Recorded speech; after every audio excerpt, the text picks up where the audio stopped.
할렐루야. 오늘도 말씀으로 나오신 여러분을 환영하고 축복합니다. 오늘도 말씀으로 승리하는 여러분 되시길 간절히 기도합니다. 오늘의 말씀은 요한계시록 9장 16절로 21절의 말씀입니다. 마병대의 수는 2만만이니 내가 그들의 수를 들었노라. 이 같은 환상 가운데 그 말들과 그 위에 탄 자들을 보니 불빛과 자줏빛과 유황빛 호심경이 있고 또 말들의 머리는 사자머리 같고 그 입에서는 불과 연기와 유황이 나오더라. 이 세 재앙 곧 자기들의 입에서 나오는 불과 연기와 유황으로 말미암아 사람 3분의 1이 죽임을 당하니라. 이 재앙에 죽지 않고 남은 사람들은 손으로 행한 일을 회개하지 아니하고 오히려 여러 귀신과 또는 보거나 듣거나 다니거나 하지 못하는 금, 은, 동과 목석의 우상에게 절하고 또 그 살인과 복술과 음행과 도둑질을 회개하지 아니하더라. 아멘. 산업재해 분야에서 자주 언급되는 하인리 법칙이라는 이론이 있습니다. 이 법칙에 따르면 한 건의 대형 사고가 일어나기 전에 이미 29건의 작은 사고가 일어나고 그 전에 300건의 소소한 징후가 먼저 발생한다고 합니다.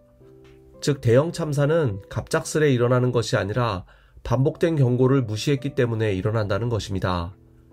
작은 징후를 겪으면서 사고 신호를 알아채지 못하면 결국 재앙에 이를 수밖에 없습니다. 이 원리는 우리의 영적 삶에도 그대로 적용됩니다. 하나님은 우리 삶에 계속해서 경고의 신호를 주십니다. 말씀을 통해, 사건을 통해, 주변의 누군가의 말이나 삶을 통해 신호를 보내지만 우리가 영적으로 무감각해지면 이 모든 신호를 그냥 지나치고 마는 것입니다.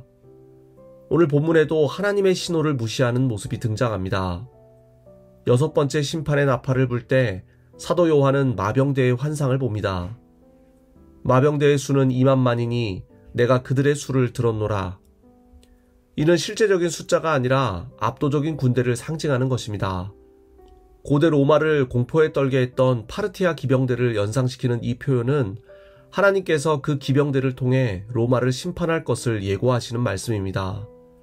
무서운 진격, 불과 연기, 유황을 내뿜는 군대 앞에서 수많은 사람들이 죽임을 당하는 장면이 이어지지만 그 이후 사람들의 반응은 뜻밖입니다. 이 재앙에 죽지 않고 남은 사람들은 그 손으로 행한 일을 회개하지 아니하고 우상에게 절하고 살인과 복술과 음행과 도둑질을 회개하지 아니하더라.